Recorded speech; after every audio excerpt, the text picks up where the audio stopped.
मैंने अभी तक आपको ये क्लास 1 के अंदर या इंट्रोडक्शन वाले चैप्टर में जो टॉपिक्स बताया 2 मिनट में रिवाइज करता हूँ। पहला हमने पढ़ा डेफिनेशन ऑफ पाइथन। दूसरा मैंने आपको बताया कॉन्स्टेंट्स क्या होते हैं, कॉन्स्टेंट्स की डेटा टाइप्स क्या होती है, वेरिएबल्स क्या होते हैं, रूल्स फॉर क्रिएटिंग वेरिएबल्स क्या है। नेक्स्ट, इनपुट स्टेटमेंट कैसे लिखना, आउटपुट के लिए प्रिंट स्टेटमेंट कैसे लिखना, प्रिंट स्टेटमेंट कैसे लिखना। उसके बाद टाइप कास्टिंग करना। यहाँ तक मैंने आपको बता दिया क्लास में। अभी आज हम लोग क्या करेंगे, reading multiple data by using input statement. पहला काम ये करेंगे आज, multiple data by using input statement. Number 2, using map function. Number 3, printing data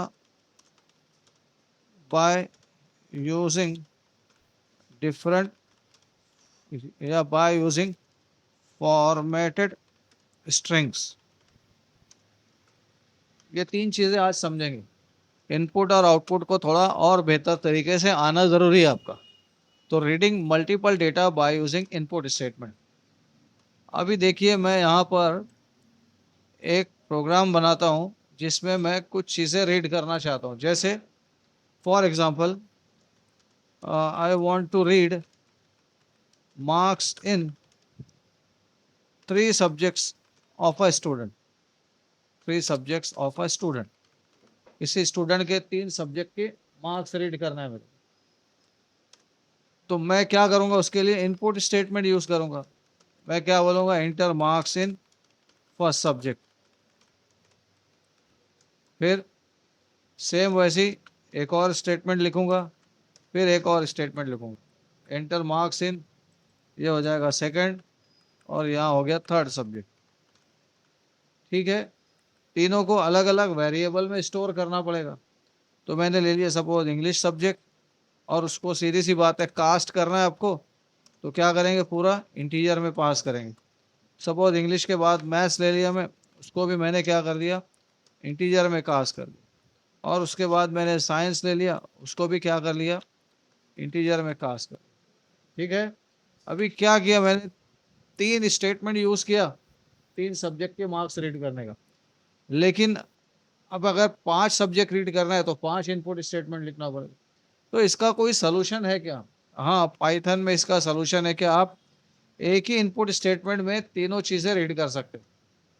समझ में आ रहा है मैं क्या बोल रहा हूँ? कैसे, देखो, मैंने लिखा English comma maths comma science, ये तीनों वेरिएबल लिख दिया। और आगे क्या लिखा, input enter marks in 3 subjects. ठीक है, और आगे डॉट क्या फंक्शन लगाया मैंने, स्प्लिट फंक्शन। स्प्लिट का काम क्या है, आप स्पेस देकर 3 सब्जेक्ट के मार्क्स लिखोगे। ठीक है, तो वो इन तीनों को स्प्लिट कर देगा, तोड़ देगा 3 अलग अलग डेटा सेट के अंदर। समझ में आया ये? आपने 3 ही लिखना है, यहाँ पे 5 लिखोगे तो भी पहले 3 को ही स्प्लिट करेगा। मैं आपको अब प्रिंट करके दिखा देता हूँ। इंग्लिश की मार्क्स, मैथ्स की मार्क्स और साइंस की मार्क्स, और उसके बाद मैंने लगा दिया separation is equal to slash n. इसको हम प्रिंट करके देखेंगे। सेव कहाँ करना है, कल भी बताया था मैं आपको। फाइल आप सेव करोगे अपने फोल्डर में, जो आपका फोल्डर बना है उसमें सेव करोगे आप। और अपने फोल्डर में इसका नाम दे दिया वैसे क्लास 2। और क्लास 2 में भी क्या पढ़ रहे हैं हम लोग, इनपुट आउटपुट ही पढ़ रहे हैं हम लोग, इनपुट एंड आउटपुट ही पढ़ रहे हैं हम लोग। ये रन करूंगा मैं अभी। देखिए, मार्क्स इन 3 सब्जेक्ट्स, तो मैंने फर्स्ट सब्जेक्ट, सेकंड सब्जेक्ट और थर्ड सब्जेक्ट लिखा स्पेस देकर, एंटर दिया। देखो, तीनों सब्जेक्ट के मार्क्स आ गए। लेकिन अभी भी प्रॉब्लम क्या है यहाँ पर, कि इन तीनों की टाइप अगर मैं प्रिंट करूं, देखिए टाइप क्या होगी इनकी, टाइप होगी इनकी स्ट्रिंग।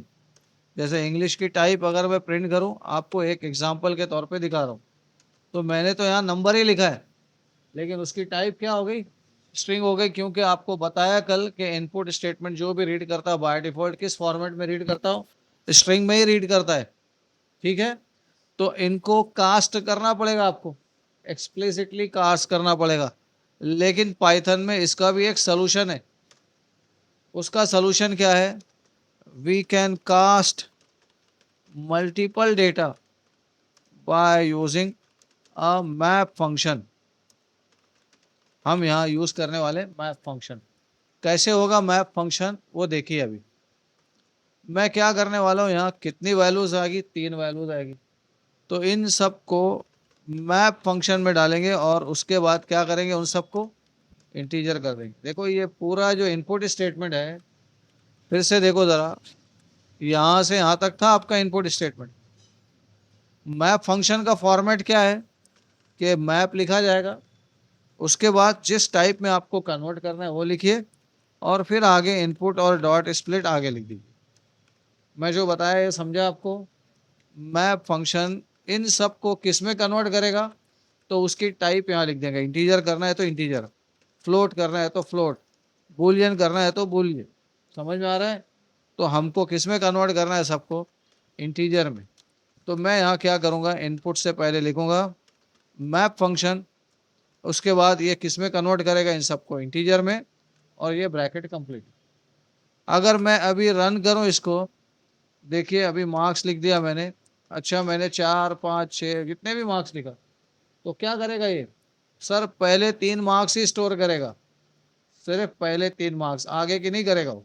अब देखो हमने कितना लिख दिया, 6 लिख दिया। आगे क्या बोल रहे हैं, value error, too many values to unpack, expected 3। अब यहाँ लिखा है 3 सब्जेक्ट्स है, लेकिन आप फिर भी 6 लिख रहे हैं, तो वो कहाँ से कर सकता है, हमने 3 ही वेरिएबल लगाए इधर। तो आप रन करेंगे तो ये सिर्फ कितने वैल्यूज रीड कर पाएगा, 3 वैल्यूज। देखो तो टाइप क्या हो गई, इंटीजर हो गई सबकी टाइप। तो इस तरह से मैप फंक्शन का यूज करके आप क्या कर सकते हैं, मल्टीपल डेटा रीड कर सकते हैं इनपुट स्टेटमेंट से, और उनकी टाइप को कन्वर्ट कर सकते हैं। तेरे को लास्ट वार्निंग है, कल से बिल्कुल अलाउ ही नहीं करूंगा क्लास में मैं। समझ गया मेरी बात, इधर ही बैठ आके, वो चालू नहीं होगा, इधर आ जा। लास्ट एंड फाइनल है ना। 6:20 हो रहा है, कुछ लगता है तेरे को। Printing data by using formatted strings. अब देखिए मैं इस डेटा को प्रिंट करना चाहता हूं। ये प्रिंट तो बहुत सिंपल तरीके से कर दिया मैंने, इसको मैं हटाता हूं अभी। मैं प्रिंट करता हूं एक अलग स्टाइल से। मैंने लिखा प्रिंट और आगे लगाया एफ, और उसके बाद एफ के बाद क्या कर दिया, डबल कोट में। ठीक है, मैंने यहाँ पे जाके लिखा इंग्लिश, और उसके बाद इज इक्वल टू, और आगे देखो करली ब्रैकेट के अंदर मैंने क्या लिखा, इंग्लिश का वेरिएबल। क्या लिखा, English single quote double quote में रखते हैं। चलो, तो मैं क्या प्रिंट कर रहा हूँ, इंग्लिश सब्जेक्ट की मार्क्स प्रिंट कर रहा हूँ, इंग्लिश इक्वल टू, और ये क्या, इंग्लिश का वेरिएबल है। अभी ये लिखना या प्रिंट करना ज़्यादा कंफर्टेबल है हमारे लिए। देखो मैंने लिखा 75 96 85, तो क्या हुआ, इंग्लिश की मार्क्स 75 दिखा रहे। अगर मैं दूसरा सब्जेक्ट भी प्रिंट करना चाहूँ तो इसी डबल कोट में अभी मैं क्या लिख देता हूँ, इंग्लिश के बाद मैथ्स। ठीक है, फिर इक्वल टू करली ब्रैकेट में क्या लिखूंगा, जो वेरिएबल है मैथ्स का वेरिएबल क्या है, ये वेरिएबल है। ठीक है, अभी रन कर दिया, देखो दोनों के मार्क्स दिखा देगा वो। क्या गलती हो गई, मैं यहाँ चेक करता हूँ क्या गलती हो गई। मैथ्स ठीक है, इंग्लिश लिखा है बराबर से, कोई गलती तो नहीं है इसके अंदर। नहीं नहीं, ऐसा कोई इशू नहीं, वो प्रिंट हो जाएगा, कॉमा भी नहीं लगेगा। हाँ, 2 वैल्यू दिए थे मेरे को, 3 लिखना है, राइट। देखो अभी इंग्लिश की मार्क्स भी आ गई, मैथ्स की मार्क्स भी आ गई। अच्छा, मैं यहाँ अगर इन बिटवीन स्लैशन लगा दूँ यहाँ पर, तो यहाँ से क्या हो जाएगा, न्यू लाइन हो जाएगा। एक और काम करता हूँ, यहाँ लिख दिया मैंने साइंस इक्वल टू, और इधर क्या कर दिया, साइंस का वेरिएबल ऐड। तो अभी आपने तीनों सब्जेक्ट के मार्क्स लिख दिए, ये तीनों के मार्क्स। अब साइंस की स्पेलिंग गलत लिखा तो हो गया उस, तो यहाँ ध्यान से आपको चेक करना है, स्पेलिंग वगैरह सही लिखना है।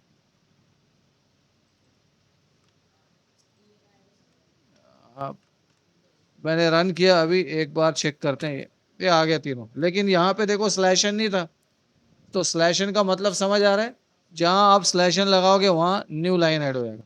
तो मैं इधर भी जाके क्या करता हूँ, स्लैश एन लगा दी। अब एक काम करना है मुझको ना, इन सब की टोटल भी डिस्प्ले कर देना है।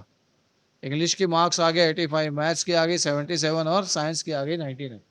तो अब मैं ये काम करना चाहता हूँ कि इनकी मार्क्स का टोटल भी डिस्प्ले कर दूँ यहाँ।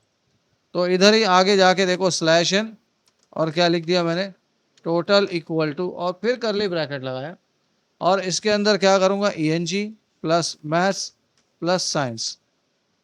हो गया। अभी रन कर लो, आपको दिख जाएगा ये तीनों के मार्क्स को ऐड कर लिए।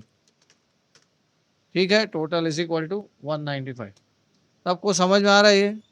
तो इस तरह से हम क्या यूज़ कर सकते हैं, फॉर्मेटेड स्ट्रिंग, इसको बोलते हैं फॉर्मेटेड स्ट्रिंग।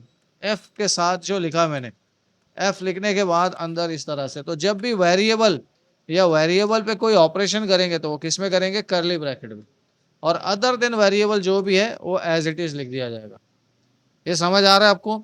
अब मैप फंक्शन देखो सबको एक ही टाइप में कन्वर्ट करने का काम कर रहे हैं। मैप फंक्शन ने सबको किस में कन्वर्ट किया है, इंटीजर में ही कन्वर्ट किया हुआ। ये क्लियर है सबको?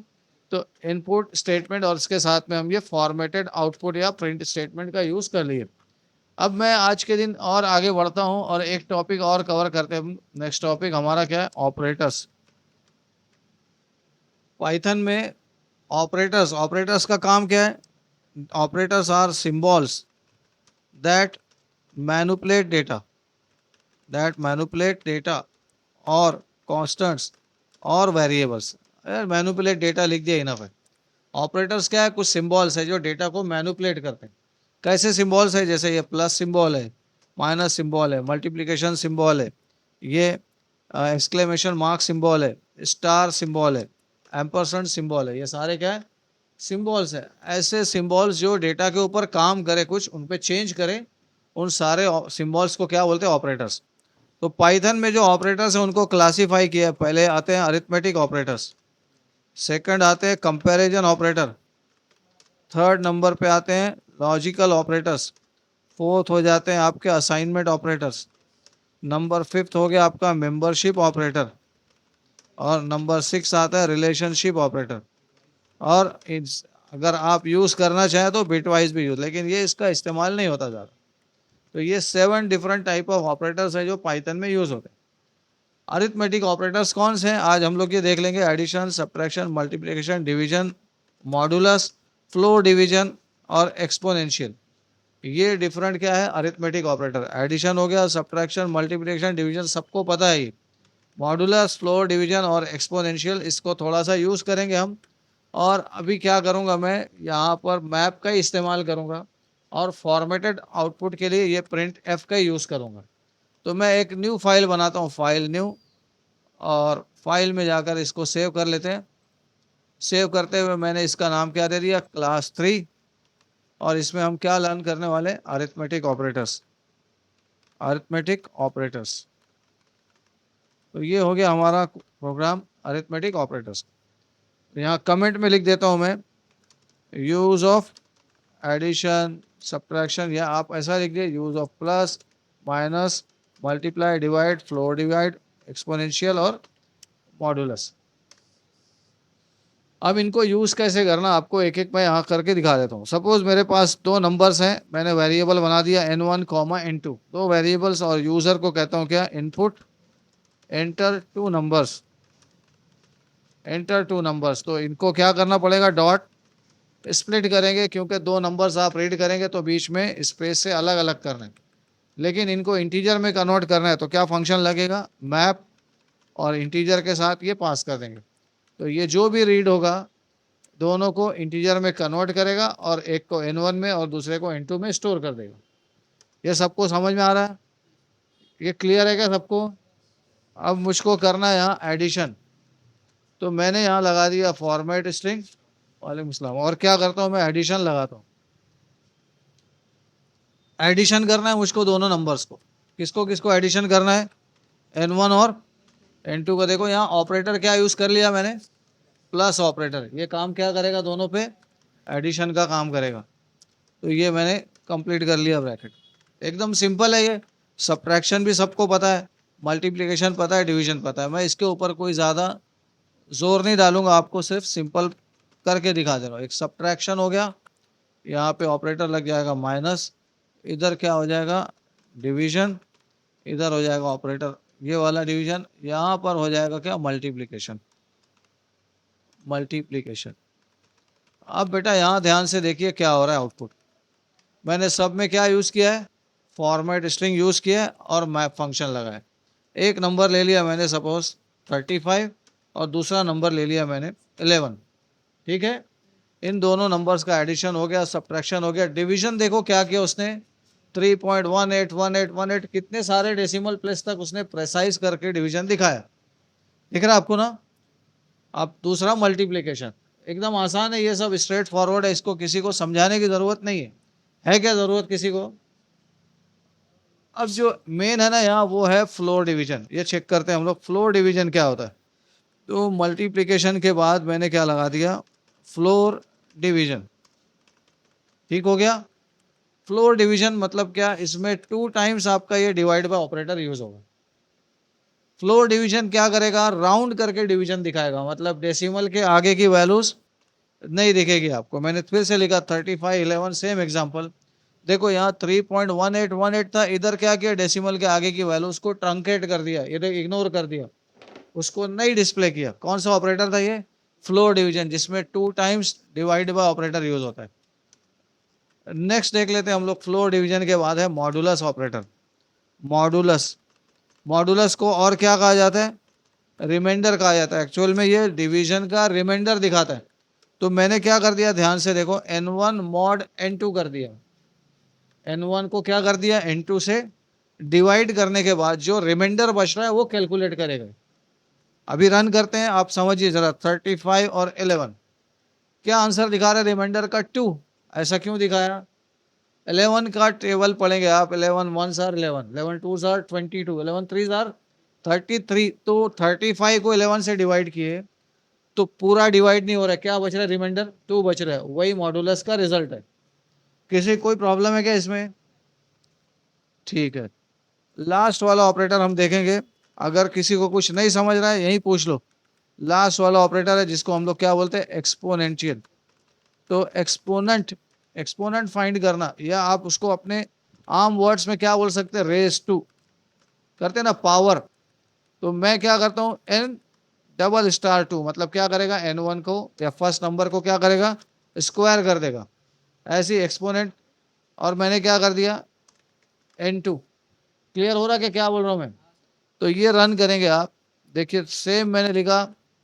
तो पहले क्या किया 35 का स्क्वायर बताया 1225, और बाद में किसका स्क्वायर बताया 11 का। लेकिन ये थोड़ा मुझको अच्छा नहीं लग रहा है ऐसे एक्सपोनेंट लिखा हुआ। मैं अब देखो क्या करने वाला हूँ, यहाँ पर इस फॉर्मेटेड इनपुट आउटपुट को चेंज कर रहा हूँ। मैंने क्या लिखा अभी जहाँ देखो जरा, n1 रेस टू क्या कर दिया आगे 2 इक्वल टू n1 स्क्वायर। समझ में आया आपको। इधर क्या कर दिया मैंने वैसे ही, वेरिएबल क्या लिखा n2 रेस टू 2। सही है ना। आप उसको ऐसा भी लिख सकते हैं क्या, n2 स्क्वायर लिख सकते कि नहीं, हाँ लिख सकते हो वैसा भी। तो मैंने लिख दिया सपोज 11 और 6। तो अभी क्या किया देखो 11 का स्क्वायर 11 रेस टू 2 121, और 6 स्क्वायर इज इक्वल टू 36। समझा क्या सबको ये। और भाई साहब ये ज़रूरी नहीं है कि आप हमेशा क्या करो रेस टू 2 ही करो। अरे आपको क्यूब करना है, रेस टू 5 करना है, रेस टू 2 करना है, कुछ भी कर सकते हैं। अब देखो मैं क्या करूँ, n1 raise to n2 equal to, आपको समझा मैंने क्या किया, n1 को किससे रेस करें हम लोग n2 से। जैसे नंबर मेरा n1 क्या है 7 है और n2 क्या है सपोज 3 है। समझ रहा भाई साहब। तो 7 रेस टू 3 हो जाएगा ना वो। देखो तो 7 raise to 3 is equal to 343, मतलब 7 का क्यूब दिखा दी। आप इसमें अपने हिसाब से चेंजेस कर सकते हैं। ये जो प्रिंट स्टेटमेंट लिखा मैंने ये आप सबको समझा है ये, अरे बोलो भाई साहब। तो अभी हमने आज 2 चीज़ें कवर कर ली। पहला मैंने क्या बताया आज आपको, आपको फर्स्ट पार्ट में हमने सीखा कि इनपुट आउटपुट स्टेटमेंट को डिफरेंट तरीके से कैसे यूज़ करें। तो यहाँ पर हमने रीड भी किया और उसको मैप फंक्शन से क्या कर दिया, कास्ट भी कर दिया। ठीक है, इसका सिंटैक्स याद रहेगा सबको। Variable 1 variable 2 is equal to map function, फिर अंदर जिस टाइप में कन्वर्ट कर रहे हैं और फिर उसके बाद इनपुट और डॉट स्प्लिट फंक्शन।